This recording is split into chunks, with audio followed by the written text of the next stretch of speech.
Mr. Mannering, not the Mr. Mannering, gave a useful gift to the church that was a peal of 8 tubular bells.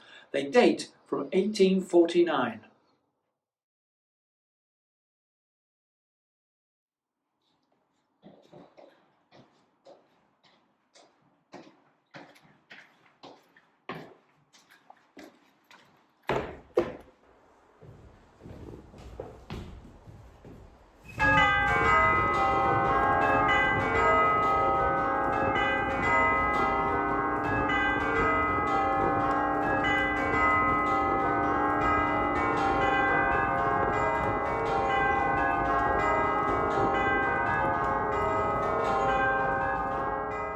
We're in the bell chamber of Christ Church, Rossett.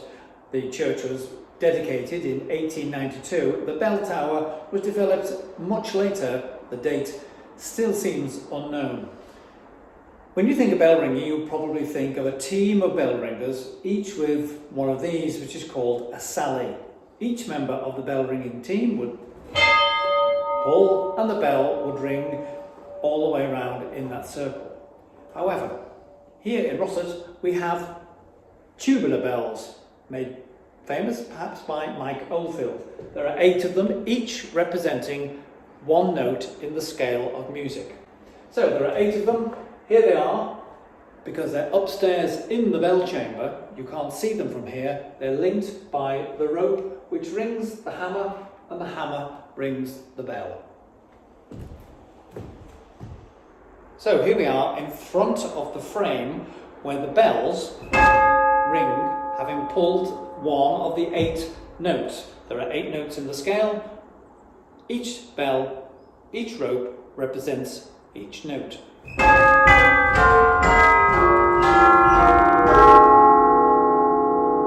As in do, re, mi.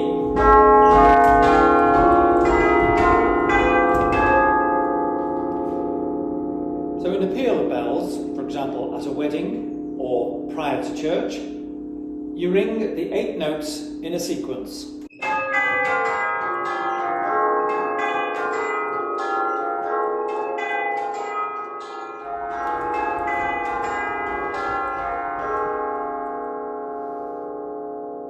Musically, each ring should end with the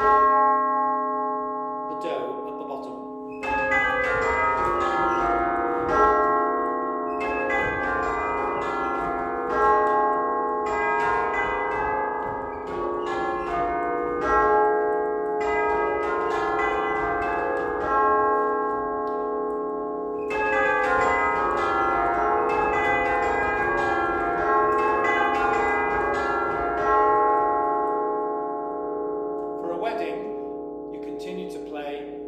While the bridal party are arriving before the wedding, and afterwards, usually while they're having their photographs taken.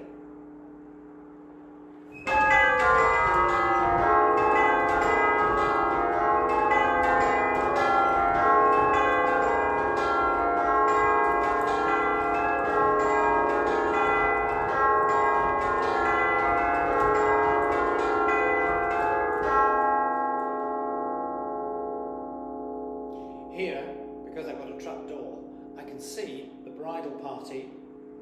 The groom is already standing waiting for the bride. As the bride arrives, I then stop ringing. On these strips of card are represented the numbers of the bells. They have to be 1 to 8, so any tune that only has those numbers is okay to play on the bells. On Christmas Eve, you might hear this.